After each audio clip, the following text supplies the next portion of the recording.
ఇచ్చేసిన రజక రిజర్వేషన్ సమితి రాష్ట్ర అధ్యక్షులు గారు మరియు east zone convener Nagendra Kumaraswamy గారికి మరియు రాష్ట్ర ఉద్యోగ సంఘం అధ్యక్షులు సామన్న గారికి మరియు మండల నాయకులు వీరస్వామి గారికి మరియు కుల రాజు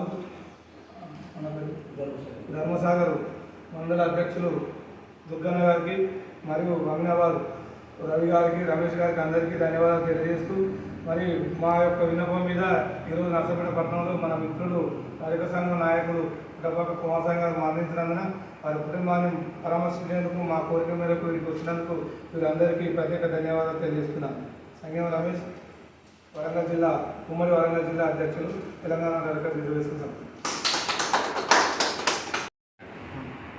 తెలంగాణ రజక రిజర్వేషన్ సమితి రాష్ట్ర అధ్యక్షుడు గోపిరాజు కన్నా మేము ఈరోజు వరంగల్ జిల్లా నర్సంపేట గెస్ట్ హౌస్కు ఈ సమావేశం ఏర్పాటు చేయడం జరిగింది. ముఖ్య అతిథిగా సంగం రమేష్ అన్న గారు ఉమ్మడి జిల్లా అధ్యక్షుడిగా నూతనంగా ఎన్నుకోబడినటువంటి వారికి ప్రత్యేక ధన్యవాదాలు తెలియజేస్తున్నాం సందర్భంగా. అదేవిధంగా ముఖ్యంగా ఈ తెలంగాణ రాష్ట్రంలో రజకులు అనేకమైనటువంటి ఇబ్బందులకు ఎదురవుతున్నారు. మరి ఇంతవరకు గత తెలంగాణ ఏర్పడిన నాటి నుంచి నేటి వరకు మరి రజక ఫెడరేషన్ ఏర్పాటు చేయమని చెప్పి గతంలో టీఆర్ఎస్ ప్రభుత్వాన్ని అడగడం జరిగింది.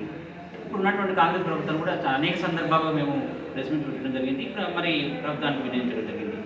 కానీ ఇప్పటివరకు రజక ఫెడరేషన్ చైర్మన్ని నియమించకపోవడము, దీన్ని మరి అగసత్వం చేయడం అనేది ప్రభుత్వానికి సరైన పద్ధతి కాదు. నామినేటెడ్ పోస్టులు కనీసం ఏ కులానికి ఆ కులానికి చెందినటువంటి నామినేటెడ్ పోస్టులు మరి కేటాయించి వాటికి బడ్జెట్ కూడా కేటాయిస్తే ఆ ప్రజా సంక్షేమ ప్రభుత్వం అని చెప్పారు కాబట్టి ప్రజా సంక్షేమ ప్రభుత్వం ఎట్లా ఏర్పడుతుంది? ఆ కులాలకు చైర్మన్లు ఏర్పాటు చేసి బడ్జెట్ కేటాయిస్తేనే ఆ కులంకి సంక్షేమ పథకాలు అందుతాయి. కాబట్టి ఎంబడే రజక ఫెడరేషన్ చైర్మన్ ఏర్పాటు చేసి 1000 కోట్ల బడ్జెట్ కేటాయించాలని చెప్పి ప్రభుత్వాన్ని కోరుతున్నాం. ఇకపోతే రజకులకు అనేకమైన దాడులు కుమ్మెర బాధితులు కావచ్చు, అదేవిధంగా ఆసిఫాబాద్లో మరి రజక స్త్రీ పైన చెప్పుతూ కొట్టడం, అదేవిధంగా తాండూరులో భూ కబ్జా చేయడం, ఇప్పుడు మొన్ననే ఎల్కగూడెం గ్రామానికి చెందినటువంటి సర్పంచ్ ప్రజాప్రతినిధి గ్రామ ప్రథమ పౌరుడైనటువంటి సర్పంచ్ బందెన్న పైన మరి అగ్రవర్ణాలు దాడి చేయడం, ఆయన ఈ రోజుకి ఇంకా కోరుకున్న పరిస్థితులు ఐసీగా ఉండడం పరిస్థితి, ఇదంతా ప్రభుత్వం నిమ్మకు నీరెక్కినట్టు వివరించడం సరైన పరిస్థితి కాదు. కాబట్టి మా పైన అనేక దాడులు జరుగుతున్నాయి. ఈరోజు ఎస్సీ ఎస్టీకి ఏ విధంగా అయితే అట్రాసిటీ ఇచ్చిండ్రో మా రజకులను కూడా ఎస్సీ జాబితా చేర్చి అట్రాసిటీని తక్షణమే మరి ఇంప్లిమెంట్ చేయాలని చెప్పి సందర్భంగా తెలియజేస్తున్నాం.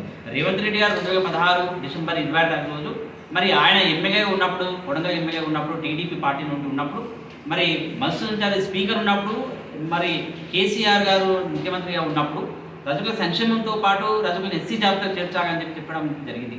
ఆనాడు చెప్పిన వారు ఈనాడు ఏమైంది? మరి ఎందుకు అసెంబ్లీలో మరి తీర్మానం చేసి కేంద్రాన్ని పంపించట్లేదు లేదు అని చెప్పి సందర్భం తెలియజేసుకుంటున్నారు. కాబట్టి తక్షణమే మా యొక్క అన్ని సమస్యలు తెలిసినటువంటి వ్యక్తి రేవంత్ రెడ్డి గారు, గౌరవనీయులు ముఖ్యమంత్రి వారు. కాబట్టి మమ్మల్ని తక్షణమే ఎస్సీ జాబితా చేర్చాలని చెప్పి సందర్భం తెలియజేసుకుంటారు. అదేవిధంగా అనేక సందర్భాల్లో మా రజక స్త్రీలు కానీ రజక యజమాని కానీ బట్టల ఉతికే దగ్గర అనేక సంఘటనల ద్వారా విద్యుత్ అఘాయిత్యం వలన చనిపోవడం కానీ, లేకపోతే చెరువులు పడి చనిపోవడం కానీ, ఈ విధంగా అనేక సందర్భాల్లో రోడ్డు ప్రమాదం జరగడం కానీ, బట్టలు చేయడానికి పోయి వచ్చేటప్పుడు రోడ్డు ప్రమాదం కానీ చనిపోయిన సందర్భాలు అనేకం ఉన్నాయి. కాబట్టి రఘునాథ్పల్లిలో గతంలో నేను ఒక 5 సంవత్సరాల క్రితం పోయినప్పుడు రోడ్డు ప్రమాదం ఒక ఆమె చనిపోయింది. ఇట్లా అనేక సందర్భాల్లో మా రజకులపై రోడ్డు ప్రమాదం కానీ, ప్రమాదవశాత్తు చనిపోయిన యజమాని చనిపోతే వారికి మా గౌడలకు ఏ విధంగా అయితే పెట్టుబడి కింద పడి చనిపోతే 10 లక్షలు ఇస్తున్నారు, అదేవిధంగా మాకు కూడా ఇవ్వాలని చెప్పి సందర్భం తెలియజేసుకుంటాం. 10 లక్షల రూపాయలు.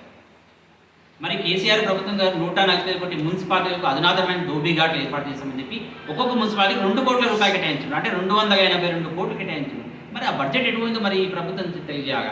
కాబట్టి కనీసం ఈ ప్రభుత్వమైన 140 మున్సిపాలిటీలకు 2 కోట్ల చొప్పున అధునాతన దోబీ ఘాట్లు కట్టించాలని చెప్పి ప్రభుత్వాన్ని కోరుతున్నాం. కేసీఆర్ ప్రభుత్వం గారు గత ప్రభుత్వం 102 జీవో తీసుకొచ్చి ఎక్కడైతే కాంట్రాక్ట్ ప్రభుత్వ హాస్టల్ కానీ వివిధ ప్రభుత్వ సంస్థ రంగాల్లో దోబీ పోస్టులు ఏవైతే ఉన్నాయో ఆ కాంట్రాక్టు రజకుకి ఇవ్వాలని చెప్పి 102 జీవో తీసుకురావడం జరిగింది. కానీ ఈ ప్రభుత్వం దాన్ని అమలు చేయాలని చెప్పి సందర్భంగా తెలియజేసుకుంటాం. అదేవిధంగా మా బట్టలు ఉతికి మేము అతి తొందరగానే మాకు అనేకమైన అనారోగ్య సమస్యలు వస్తున్నాయి. ఈ అనారోగ్య సమస్యల వలన మేము ఎక్కడ ఏ పని చేయలేకపోతున్నాం. కాబట్టి 40 సంవత్సరాలు నిండిన రజక వృత్తిదారులకి పెన్షన్ సదుపాయం కల్పించాలని చెప్పి అనేక సందర్భాల్లో మేము కోరడం జరిగింది ప్రభుత్వాన్ని, గత ప్రభుత్వం కానీ ఈ ప్రభుత్వం కానీ. కానీ ప్రభుత్వం మా కోరికలని అంత ఎండమారిగానే ఉంచుతుందే తప్ప మా కోరికలు ఎప్పుడు కూడా కోరికలుగానే ఉన్నాయి కానీ మరి వాటిని ఆచరణలో ఎందుకు తీసుకురావట్లేదు ప్రభుత్వాన్ని మేము కోరుతున్నాము. మరి మేము ఇప్పుడు ఈ రోజు కంపెనీలో 8 గంటలు పనిచేసిన వాళ్ళు కార్మికులు గుర్తిస్తున్నారు, హెల్త్ కార్డులు ఇస్తున్నారు, వారికి అనేకమైనటువంటి సంక్షేమ పథకాలు వాళ్ళు ఇస్తున్నారు కార్మికులు. మేము 8 గంటలు కాదు, ఉదయం 8 గంటల నుంచి రాత్రి 8 గంటల వరకు బట్టలు తీసుకొచ్చే కాడ నుంచి బట్టలు ఇచ్చే వరకు 12 గంటలు పనిచేస్తున్నాం. మరి మమ్మల్ని ఎందుకు కార్మికులు గుర్తించట్లేదు? గతంలో ఉన్నటువంటి మరి కార్మిక శాఖ మంత్రి మన గతంలో టీఆర్ఎస్ ప్రభుత్వం ఉన్న కార్మిక శాఖ మంత్రి కోరడం కూడా జరిగింది, రజకుని కార్మికులు గుర్తించండి, మమ్మల్ని కార్మికులు గుర్తిస్తే మాకు రావాల్సినటువంటి సంక్షేమ పథకాలు మాకు వస్తాయి కదా అని చెప్పి మేము కోరడం జరిగింది. కాబట్టి ఇవన్నీ మేమేమి చాలా పెద్ద కోరికలు కోరట్లేదు, చిన్న కోరికలు, తీర్చే కోరికలు.